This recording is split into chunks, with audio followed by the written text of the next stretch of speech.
we looked at why pegging the exchange rate might not be a good idea. Now we want to look at two specific cases where a fixed exchange rate might actually be preferred. The first being when a group of economies are highly integrated and form an optimal currency area. Now, for countries to form such an optimal currency area, they need to meet one of the two conditions. Either they should have similar economic shocks, which means they go into recession at the same time and go into expansion at the same time.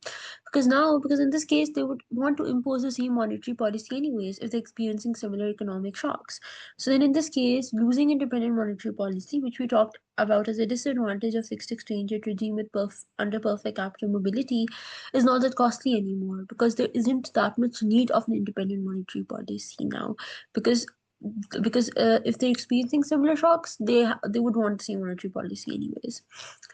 Now, if they experience different economic shocks, then there should be high factor mobility among them so that labor and capital can move around to allow the country to adjust to shocks rather than monetary policy. So if monetary policy cannot be used to adjust shocks, then you should have high factor mobility to do that.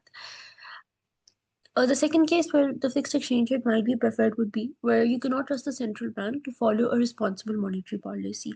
So in this case, if you have a fixed exchange rate system, then the use of the monetary policy to maintain the fixed exchange rate will tie the hands of the central